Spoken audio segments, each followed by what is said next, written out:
Good morning to everybody. How are you? Good.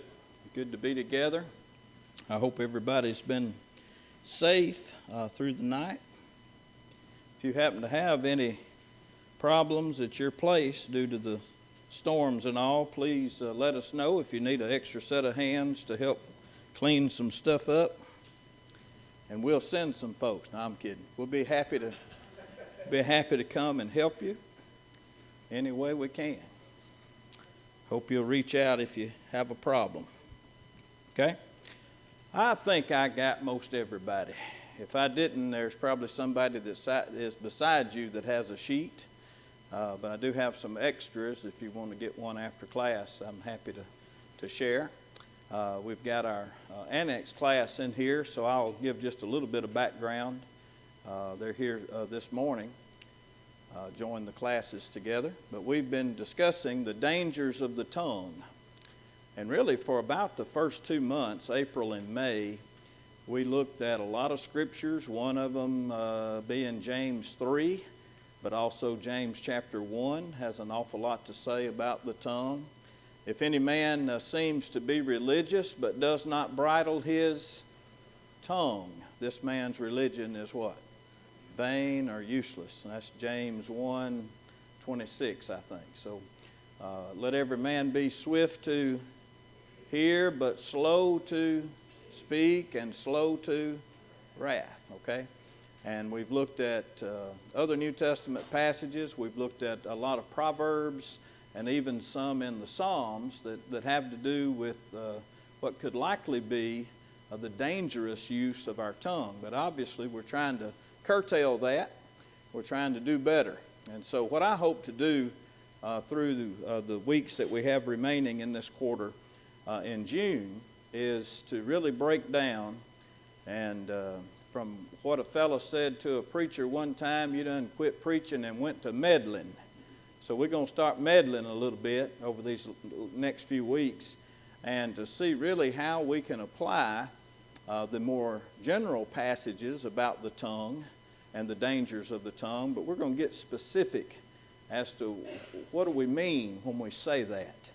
I don't know about you. I know there's a couple of you in here. Every now and then I need somebody to draw me a picture so I can know what they're talking about. Anybody else have that need sometimes? I can hear you, but can you draw me a picture? What does it really look like? What are you really talking about? And thankfully, the Bible can draw us some pictures as to what the Lord is talking about when He's telling us to watch what we say, okay? And each week, I'll choose 3 or 4 things that are in Scripture that kind of help us a little bit to know how to apply the things that we're learning. Would you join me first in the book of Proverbs, chapter 26, verse number 28. And the first thing on your sheet there, by number 1, has to do with a flattering tongue. Now, before we dig into this particular verse,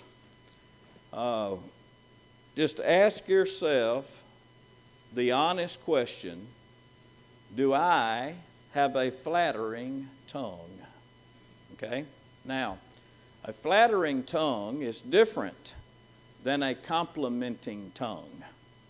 Okay? There's a big difference between flattery and simply offering someone a compliment. Okay? And here's the difference. Most of it lies in motive. Okay? And the second part of it really lies in deception. Okay, someone has described flattery like this, and I think they're right. Flattery is a lie that is planted in a flowery bed. Okay? So in other words, it's deceptive. It is a lie. It is an untruth. But yet, what's happening? They're lying to you about what they're saying, but they make it look and sound what? Good in order to deceive. Okay? If you'll notice on your sheet, beside number 1, the flattering tongue, in parentheses I put Hebrew. In other words, the Hebrew word from which we get this word that's translated flatter or flattery or something of this nature means being smooth or slippery. Now, when I read through a lot of these passages that we're going to look at today, particularly the ones in the Proverbs that were written in Hebrew, okay? In newer translations, instead of the word flattery, guess what word you have? Smooth. Okay? Now, to us, something that's smooth or slippery, that's pretty well understood, right? How many of you, after a good ice storm or a little bit of ice on the ground, you thought, those steps don't look too bad. I think I can ease out to the mailbox, or I can ease out and get something out of my car that is parked out there in the open, and the ice is on the ground. And before you took a step, you realized that was more slippery than you had anticipated. Anybody ever found the ground in such an occasion as that? There are videos all over the internet of people who didn't know something that they were about to step on was as slippery as what it was, okay? And so we can do that, right? And so the root word, the Hebrew word, from which we get this word flattery in your Old Testament, it literally means something that is smooth or slippery, okay? Now, do you know someone that you would categorize as being a very smooth talker? Has someone ever talked you into something that mentally you were like, I'm not going to do that? But the more they talked, they eventually talked you into it. Okay, now what do we call that kind of person? A what? A smooth talker. That's the only way I ever got a date when I was coming along, okay? I was a smooth talker, and I was persistent, and I didn't give up, okay? So we could go on and on about this particular word and what it means, right? What does it mean to you? Let's begin there. What does that word, flatter or flattery, what does it mean to you? How have you understood that word in your life? How do you understand it today? Do what? Okay, to protect your back. In other words, if someone is flattering you to your face, you better keep your eyes open, right? All right, go ahead. Okay, in order to what? Okay, all right. Could there be another underlying cause as well, Chloe?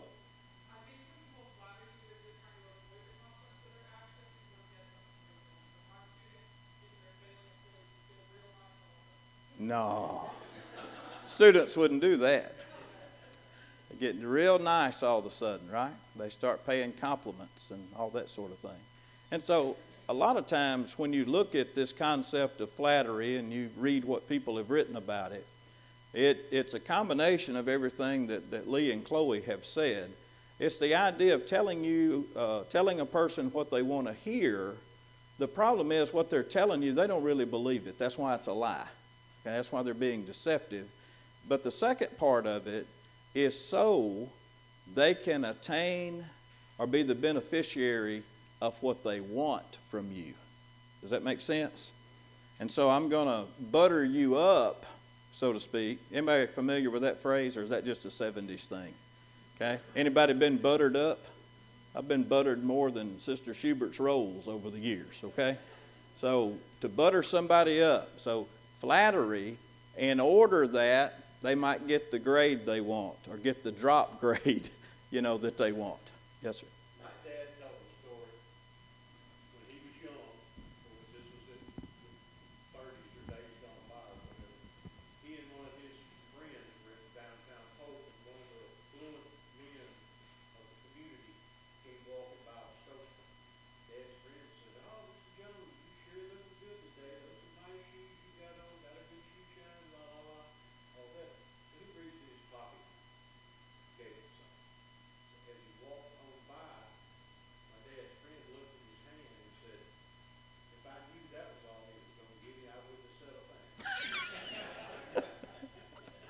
See? See? See? If you've ever brought up children, who laughed out loud? Okay? If you've ever brought up children, you've seen flattery, right?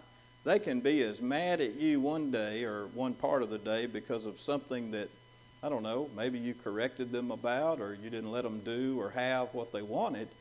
And then a little bit later on, after they were just a totally different person hours ago, now they're a different person now, and you're so kind. Oh, that shirt looks so good on you. I love it when you comb your hair that way. And you've learned this game, right? And so most parents are like, okay, what do you want? Right? Because you know you're being buttered up. You know that flattery is in play here. All right, let's look at what Scripture says. Proverbs 26 and verse 28. And by the way, the ones of these Proverbs that Solomon wrote, don't you know that as a king, Solomon knew that flattery game? Don't you think kings were ever flattered by somebody?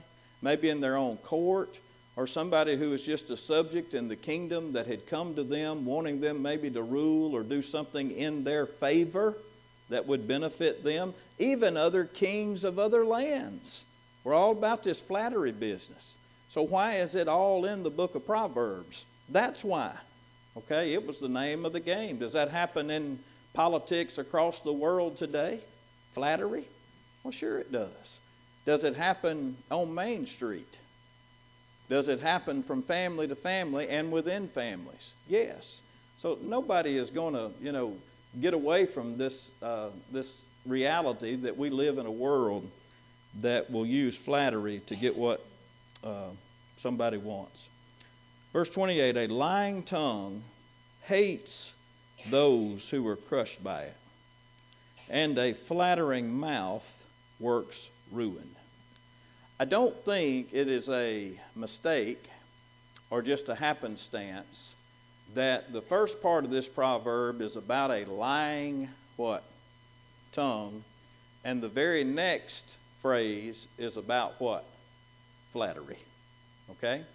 Because again, to flatter, you're only being what? Deceptive. Now, if you were given a true compliment that, Brother Michael, I love that tie you're wearing today. And if that is sincere and you hope to gain nothing by having told me that, then that is a sincere what? That's a sincere compliment, okay? Nothing wrong with that. Does that show kindness? That's actually on the other side of the spectrum. Is that a good way, good use of the tongue to speak things that encourage and build people up? Well, sure. All right, now, but if Mark were to come to me and say, Michael, that sure is a good-looking tie you got on, and then a little bit later, he comes around and saying, oh, by the way, I was wondering if you'd loan me about $1 million, okay? Mark wouldn't do that, okay? But at the end of the day, because he knows I don't have $1 million. But anyway, that's not the only reason, right? But again, if you're given that compliment in hopes of gaining some kind of favor that will benefit you, all right, what kind of heart does that come out of? It's a deceptive heart. What else? Evil heart. You think it's impure? Me neither. You done got on number 2. Hold on. We getting there. Well, at least I'm going to learn how to say it. But these two, I put them back to back because they are so close, yet not the same. Okay? But very good. But look about the lying tongue. If you are lying to somebody, what does that tell you about the person to whom you're lying? You hate them. That's what it says here. You hate those who will be crushed by it. You're lying, and it shows you don't care about that person. Okay?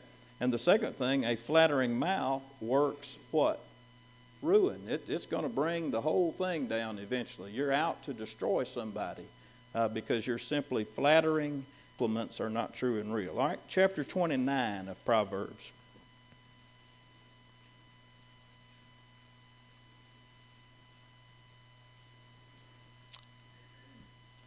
Look at the proverb right before it. I mentioned the kings and how they knew all about flattery. 29:4. The king establishes the land by what? Justice. Now keep that in your mind. Justice. What is justice? Fairness and doing what's right. That's justice. Okay? But he who receives what? Bribes overthrows it. Okay? So is justice perverted by bribes every time? Okay?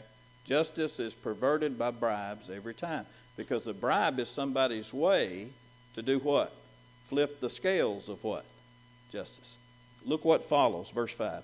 A man who flatters his neighbor spreads a net for his what? Feet. What's he doing? He's laying a trap. I want you to think that I am favorable towards you. I want you to think that I have your best interest at heart.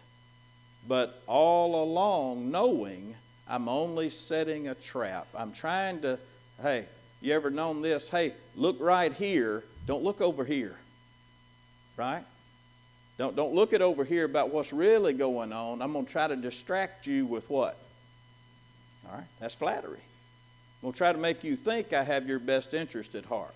I'm going to tell you everything that fluffs your ego, everything that makes you feel good, even though I don't believe any of those things. Because what I'm really up to is what? My own agenda. That is not purity of heart. That's not sincerity. You know where the at least the Latin word for sincerity comes from? The Latin word that translates our sincere or sincerity in the New Testament is from a word that means without wax. And if Carly Kynell was in here, she'd tell you what it means, because all those years ago when she was in our youth group, we had this lesson, and she always remembered this meaning and illustration. Carly probably remembers everything she ever heard. I don't know. She's very smart. Back in those days, if a person was, they molded clay into vessels, into pitchers, or what have you. And then they would turn around and sell the work of their hands. Okay? Let's just say, though, that in the process of moving something, or it was dropped or bumped, it was cracked down one side. You know what a lot of merchants back then would have done? They would have melted wax with heat and then gotten it where they could smear the outside to where it looked like it wasn't cracked anymore. So were they being sincere when they presented that vessel for sale as something that was a good product? Was that sincere? No. They were hiding something, okay? In essence, that's what flattery is. It's the lack of sincerity, okay? And so you're only setting or trying to set a net, something to catch your prey in. All right, let's go back to chapter 6 and look at verse 24. Proverbs 6, verse 24. Raise your hand if you have ever felt as though you were the victim of flattery. Anybody ever felt as though you were the victim of flattery? Okay. How many of you know you were the victim of flattery? Again, if you've ever had kids, come on. All right. Not that children are bad. I'm not saying that. 6:24. To keep you from the evil woman, from the blank blank of a seductress. What do you have? Oh, some translations say, what word? Smooth. There's the meaning of that Hebrew word. Smooth or slippery, right? The New King James translates that flattering tongue. See, they mean the same thing. Look with me, if you will, and this is just an illustration of how flattery works. Chapter 7, come down to verse number 5. Talking about wisdom, that they may keep you from the immoral woman, from the seductress who blanks with her words. She flatters, Anybody got another word other than flatters? With what? Smooth word. Smooth operator. Anybody remember that song? I remember that from back in the 80s sometimes. Smooth operator. All right. Smooth. Okay. And then look at verse 21 of the same chapter. With her enticing speech, she caused him, to yield. With her flattering lips, she what? Anybody got anything other than flattering lips here? Smooth talk. Okay? There you go. Now, some people are not smooth enough to be flatterers, are they? You know some people that are just way too blunt and honest, they couldn't flatter if they wanted to? Okay? We'll talk about that bluntness too in a lesson or two later. Sorry. Okay? But there are some just can't pull it off. Okay? They may try, but they don't really pull it off well. Okay? Because they don't know what to leave out. All right, now let's look at the book of Psalms, chapter 12. Psalms, chapter 12. And this is just simply a plea from the psalmist here regarding this whole issue of a flattering tongue. Chapter 12, and I think we're going to read verse 1 through 3. Help, Lord, for the godly man ceases. Anybody ever thought that in our day and time? The godly man ceases. Everybody's evil. Nobody tries to do what's right. Anybody felt that way? I've heard a lot of people say that. Guess who said it long before any of us did? A whole bunch of other people. Okay? For the faithful disappear from among the sons of men. They speak idly or carelessly, everyone with his neighbor, with what? Flattering lips. Anybody have anything other than flattering lips? Flattering lips, okay. Not you yourself, I just meant in the verse, okay. Flattering lips, okay, very good. And notice this now. Here's the other key to it. And what kind of heart? New King James says double heart they speak. What else do you have there? A little louder. Deceitful heart. Okay? So there's your issue. Why would somebody flatter? Well, they have deceit in their heart. They have a double heart. They want you to believe one thing when the other is actually the truth. So what does the psalmist here cry out? This is the Psalm of David. So what does David say? May the Lord cut off all flattering lips. Now, he doesn't mean cut them off of their face. What does he mean? Cut these people off. It's a common expression in the Old Testament to say what? You shall be cut off from among the who? The land or the people. Okay? So don't go around cutting people's lips off if you think they're a flatterer. That's not what he's saying here. Okay? And the tongue that speaks what? Proud things. Okay? All right, anything else on the flattering tongue?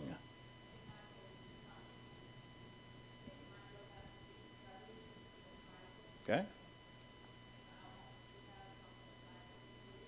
Yeah. Or to flatter to use the power somebody has. So they may execute things in your favor. But yes, it comes from that covetous spirit about us. I want something from you. The only way I know how to get it is what? Be deceitful, to flatter. Okay? So, listen, don't let this lesson keep you from complimenting the sermon when you leave today. Okay? Don't let it keep you from giving true, heartfelt, okay, encouraging compliments to people when they are deserved. As long as you truly mean them. And as long as you don't intend to gain anything from it. Okay? Make it pure. Make it sincere. All right? All right, anything else on these flattering lips or the flattering tongue? All right, number 2 on your sheet goes hand in hand with it because flattery can be used in a manipulative way. Okay? But not all manipulation is necessarily what? Flattery. I think all flattery is in some way manipulative, okay? But not all types of manipulation are flattery. Now, what are some other forms of manipulation? Lying. What else? Bribery. What else? You want to manipulate something in your favor. One way to go about that is being a flatterer, but what's another way? What about fear and intimidation? Do some people use that to manipulate others? Yeah. What about the holding back of affection? Has that ever been used to manipulate somebody into getting what you want? Well, sure. You know, there are probably dozens of things that we could put here in this manipulation.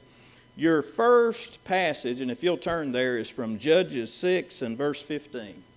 I don't know that there is a specific verse in Scripture that says anything about thou shalt not be manipulative, okay? But we do have some passages in Scripture where manipulation was used, and you could clearly see that it is not, by Scripture, looked upon with great favor, okay? Now, your first occasion here affected Samson. All right, true or false? Delilah was Samson's first lady friend in the story of Samson. No.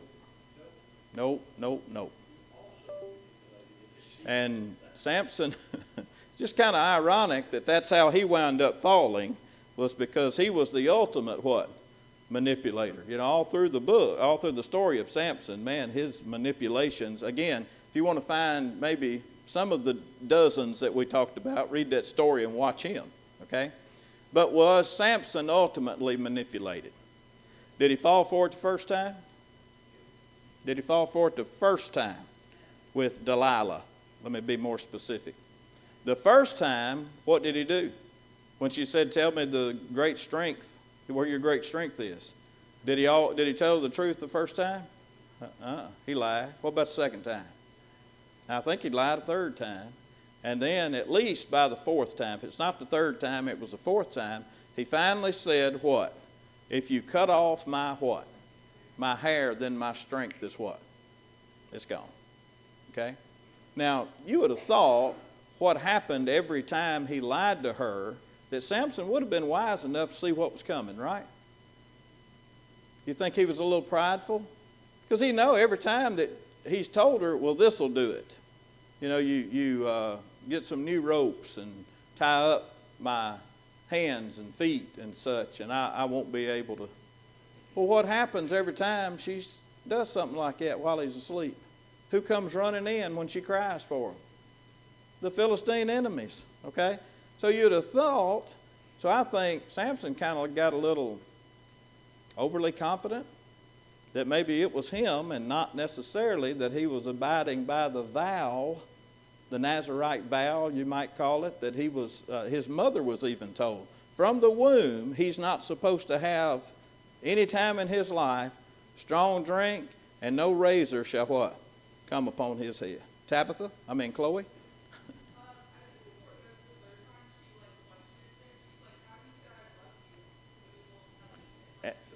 That's the manipulation. Yeah. Isn't that the verse I quoted? Is that the very one? She's shaming him. Now, here is an age-old tactic of manipulation. Okay? How many boys or girls, when they were dating, heard from the person they were dating, if you loved me, you would. Okay? Does that happen even after you get married? Maybe not in your marriage, but does that still manipulating game still go on?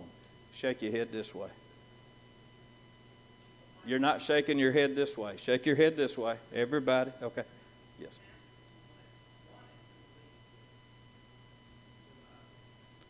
He what now?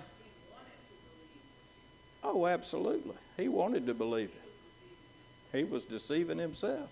And she was throwing that manipulation game at him strongly. Okay?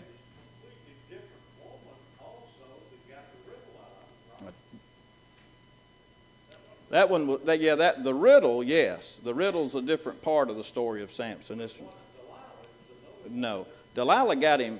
got his eyes gouged out and became a slave.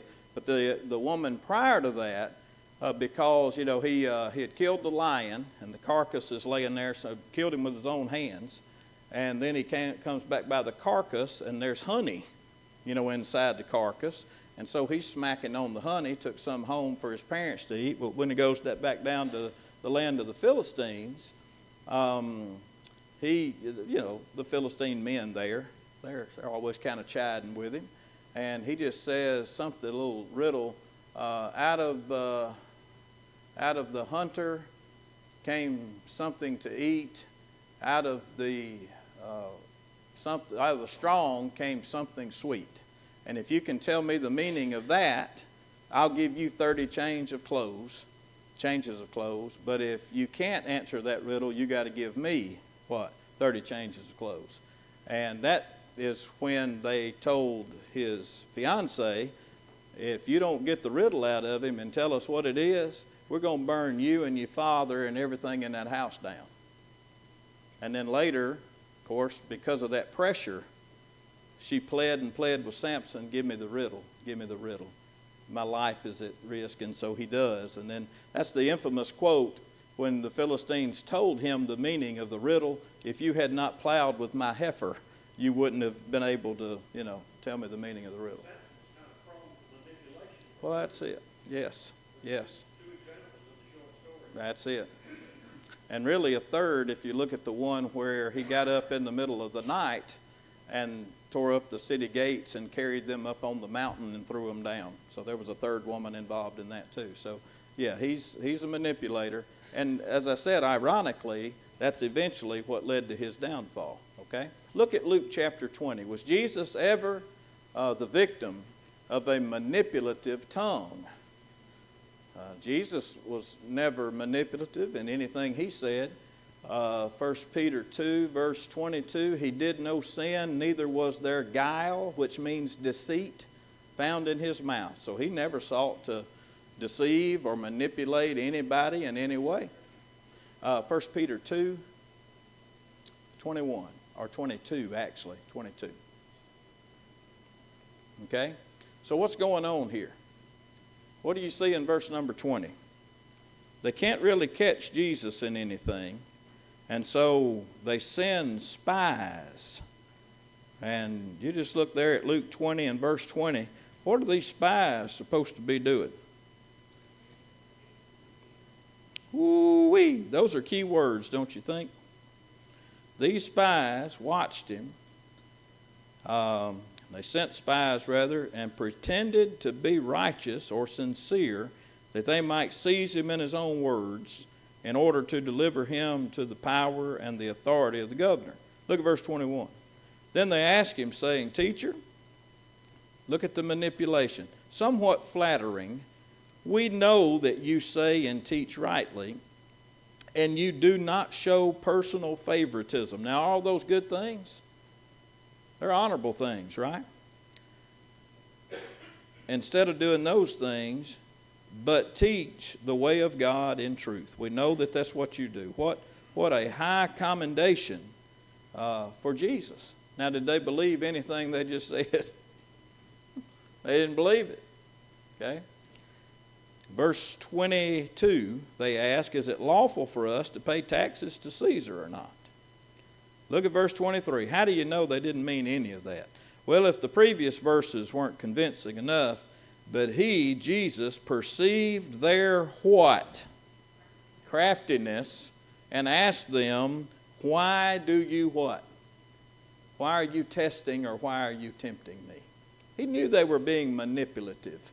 They're trying to goad him into trusting them that their motives were pure. Now, are these the only ones in all the Gospels that ever did this to Jesus? No, we have many, many examples of it, okay? The lawyer in Luke chapter 10, verse 25, tries to make out like he's an honorable guy and, you know, tells Jesus all these great things about his great teaching, and then all of a sudden he asks him, tempting him. You'll find that a lot in Scripture. Being very manipulative, okay? Now, how many of you can recognize when you are being manipulated. Somebody wants something from you, and so either by intimidation or flattery or fear or the promise of a special favor down the road, can you spot it? And usually it is given away by the person who is doing the manipulating. And my question for saying, can you spot it? It was really kind of toward others who are trying to manipulate you. But how many of us have become master manipulators ourselves, and we've not seen that in ourselves? Okay?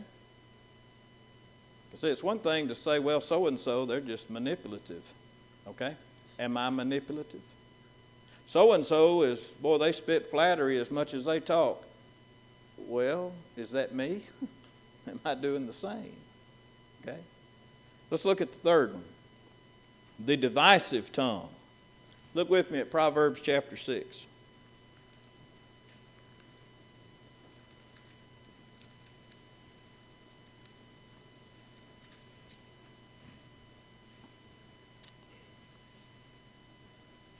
Beginning at verse 16, Proverbs 6:16.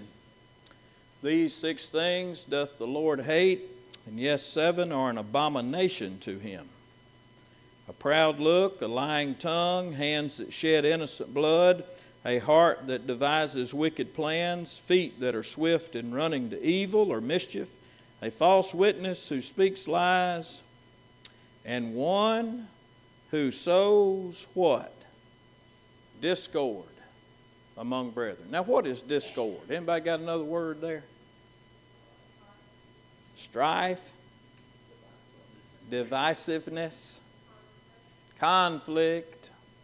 Now, what are some ways by which a person might do that today?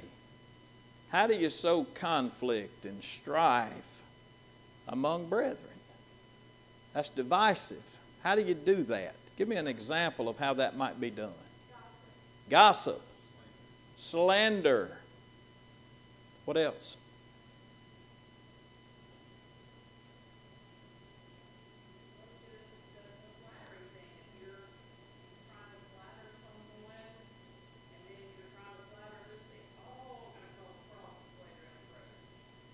What about this business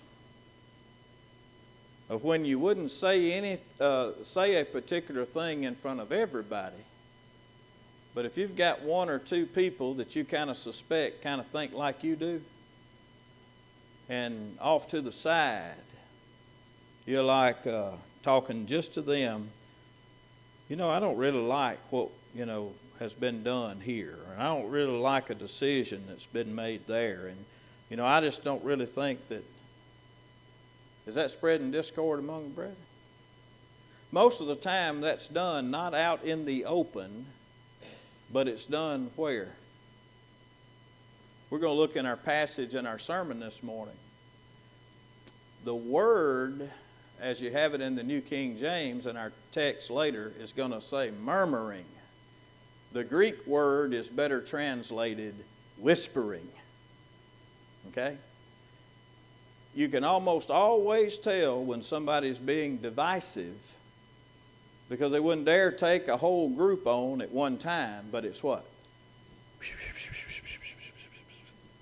And did you know that?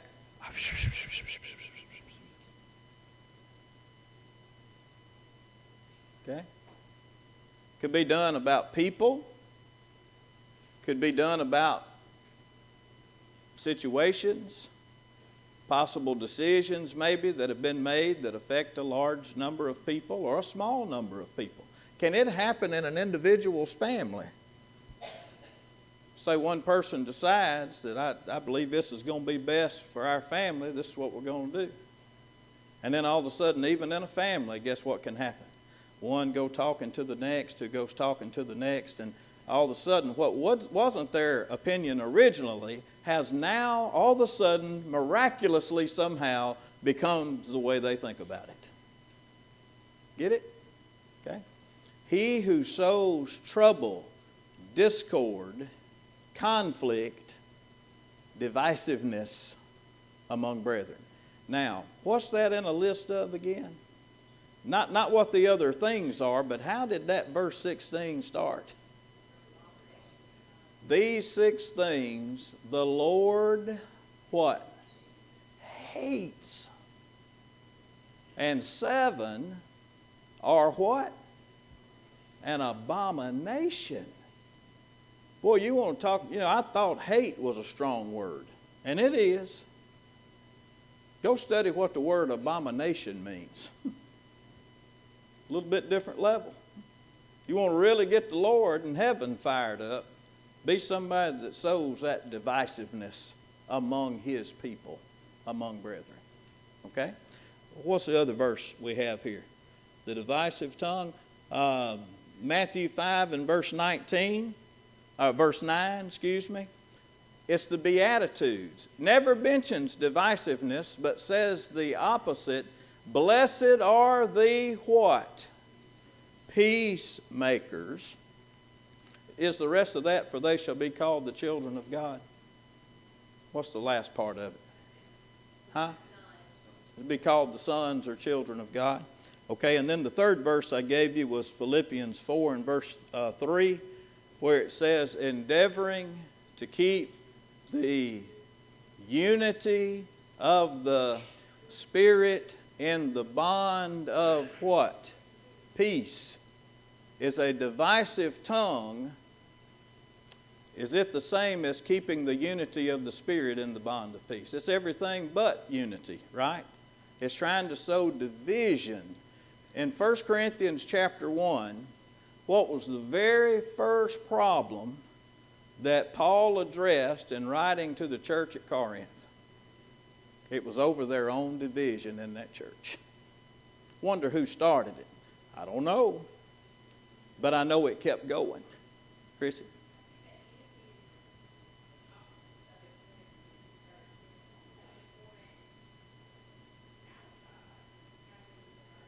Sure.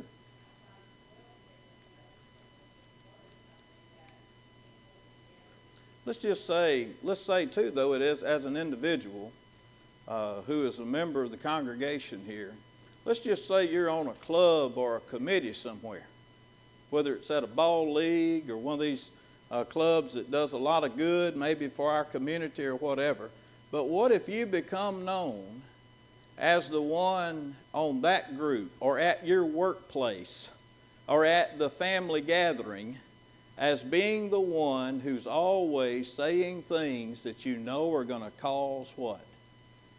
Disharmony, problems, conflict. See what I mean? It's not a Christian trait. It's not a godly trait. Yes, ma'am.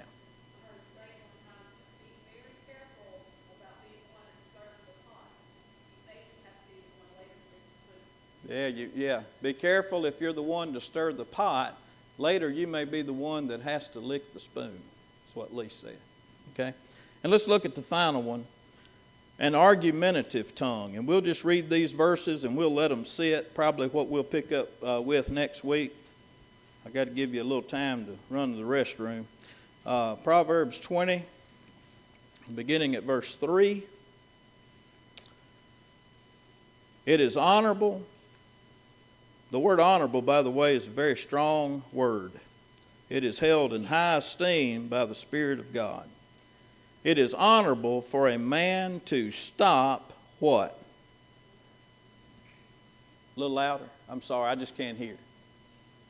Strife or striving, since any fool can start a what? Any fool can start a quarrel. So what am I if I start a quarrel according to God? Yeah, I'm just any fool if I start a quarrel. So to be able not to participate, can you choose to participate in arguing, just being argumentative? Now we're not saying that sometimes in the New Testament, did Jesus argue in a sense, if you mean presenting a defense for the truth? Okay? Yes, he did. So did Paul. So did the other apostles. that's not what we're talking about here. We're not talking about offering a defense for the faith. What we are talking about is just simply wanting to argue for the sake of arguing. Always got to cause that extra little strife and conflict. And then look at 17:14. Boy, whoever had these children in those classes over there, they'd be rid of them. Just kidding. The beginning of strife is like releasing water. Therefore, stop contention before a quarrel starts. What happens when you blow up a beaver dam? What happens to the water? Is it released? You'd hope so if you were effective at it. All right? Now you try, like the beaver, to catch that water again. It's going to be hard to do. Okay? All right, thank y'all. We'll pick up there next week.